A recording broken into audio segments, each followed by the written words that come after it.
আপনি কি জানেন বর্তমান সময়ের সবচেয়ে কঠিন কাজ কি? চুপচাপ বসে থাকা। বিশ্বাস না হলে একবার ট্রাই করতে পারেন। চলুন, আপনার জন্য আমি চ্যালেঞ্জটাকে আরেকটু সহজ করে দিচ্ছি। সেটা হচ্ছে এই ভিডিওটা সম্পূর্ণ দেখা, ফুল স্ক্রিন। আমি খুব বুদ্ধিমান নই, আমি শুধু সমস্যার ওপর দীর্ঘক্ষণ মনোযোগ ধরে রাখতে পারি। উক্তিটি হচ্ছে অ্যালবার্ট আইনস্টাইনের। আর হাস্যকর বিষয় হচ্ছে বর্তমান পৃথিবীতে মানুষের কোনো জিনিসের ওপর মনোযোগ ধরে রাখতে পারার গড় সময় মাত্র 8 সেকেন্ড। তাই এটা পরিষ্কার যে জীবনে কিছু করতে চাইলে আপনাকে আপনার মনোযোগ দেওয়ার ক্ষমতা বাড়াতে হবে। তাই আজকের টপিক হচ্ছে কিভাবে আপনি আপনার মনোযোগ বাড়াবেন। চলুন শুরু করি। দেখুন, আপনাকে মনোযোগ দেওয়ার ক্ষমতা বাড়াতে হলে বুঝতে হবে এটা আসলে কমেছে কিভাবে।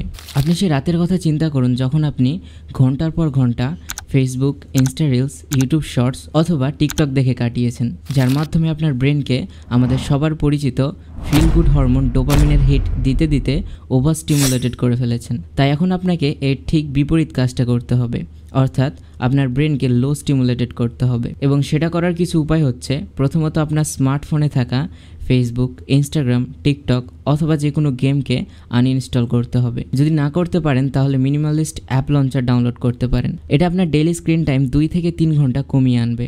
আমি যেটা ইউজ করি সেটার লিঙ্ক ডেসক্রিপশনে দিয়ে দেবো। লো স্টিমুলেশন সমানুপাতিক বেশি মনোযোগ, এই সূত্রটাও মনে রাখুন। ওকে, এখন যেহেতু স্টিমুলেশন আসার পথ বন্ধ হয়ে গেছে, এবার আপনার ব্রেনকে ট্রেনিং দিতে হবে। বর্তমানে আপনি যদি একটা বই 10 মিনিট কোনো ডিস্ট্রাকশন ছাড়া পড়তে পারেন তাহলে সেটাকে ধীরে ধীরে বাড়ান। কালকে 15 মিনিট, তারপরের দিন 20 মিনিট, এভাবে ব্রেনকে আপনার নিয়ন্ত্রণে নিয়ে আসুন। কারণ আমাদের ব্রেনও একটা মাসল, আমরা যেভাবে এটাকে ট্রেনিং দেব এটা সেভাবেই শেপ নেবে। ইংরেজিতে একটা প্রবাদ বাক্য আছে, মর্নিং সোজ দ্য ডে। এর অর্থ হচ্ছে সকালের আচরণই বলে দেবে পুরো দিন কেমন যাবে। আপনার যদি মনোযোগ দেওয়ার ক্ষমতা কম হয়ে থাকে তাহলে আপনি নিশ্চয়ই সকালে ঘুম থেকে উঠে প্রথমেই ফোন চেক করেন। এটার ফলে আমাদের মস্তিষ্কে ইন্টারনাল কমেন্টারি চালু হয়ে যায়, এনার্জি লস হয়। তাই এখন থেকে সকালে ঘুম থেকে ওঠার পর ভালো কিছু করুন। নোটবুকে কিছু লিখুন, টু ডু লিস্ট লিখুন, স্ট্রেচিং করুন, এক্সারসাইজ করুন।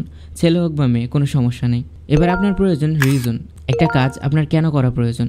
আপনি যদি স্টুডেন্ট হন তাহলে আপনার পড়াশোনা কেন করা প্রয়োজন, এর উত্তরটা একদম স্পষ্ট রাখুন। কারণ যত বড় কারণ হবে তত বেশি মনোযোগ দিতে পারবেন, অর্থাৎ বড় কারণ সমানুপাতিক বেশি মনোযোগ। শুধুমাত্র উইল পাওয়ার দিয়েই হবে না, আপনি যেটাতে ফোকাস করতে চান সেই অনুযায়ী আপনার এনভায়রনমেন্টকেও সাজাতে হবে। ধরুন আপনি ইউটিউবে গেলেন একটা লেকচার দেখতে, কিন্তু প্রথমে চলে আসলো একটা মুভির রিভিউ অথবা রোনালদোর লাস্ট ম্যাচ। তখন লেকচার বাদ দিয়ে সেটাই দেখতে লাগলেন। সময় নষ্ট, ফ্লো নষ্ট, মনোযোগে ব্যাঘাত। তাই অপ্রয়োজনীয় চ্যানেলগুলো আনসাবস্ক্রাইব করে দিন। অপ্রয়োজনীয় ভিডিওগুলো নট ইন্টারেস্টেড চাপ দিয়ে সরিয়ে ফেলুন। Do what ever it takes. আপনাকে বেশি বেশি বোরিং কিন্তু প্রয়োজনীয় এসব কাজ করতে হবে। লিভ ইউর লাইফ ডিফারেন্টলি, কারণ আপনার কাছেও দিনে মাত্র 24 ঘন্টাই আছে। এবার যদি সামারাইজ করি, স্টিমুলেশন কমাতে হবে, কারণ লো স্টিমুলেশন প্রফেশনাল মোর অ্যাটেনশন। মস্তিষ্ককে বোরিং কাজ করতে অভ্যস্ত করাতে হবে। সকালকে জয় করতে হবে। বড় কারণ সমানুপাতিক বেশি মনোযোগ, তাই আপনার কোনো কিছু করার কারণ স্পষ্ট রাখতে হবে। এবং শেষে আপনার পরিবেশকে আপনার অনুকূলে সাজাতে হবে। That's it for this video. আশা করি এইগুলো আপনারও কাজে দেবে। কোনো মতামত থাকলে মতামত বাক্স আছে, comment box, and don't forget to subscribe cause you need this. By.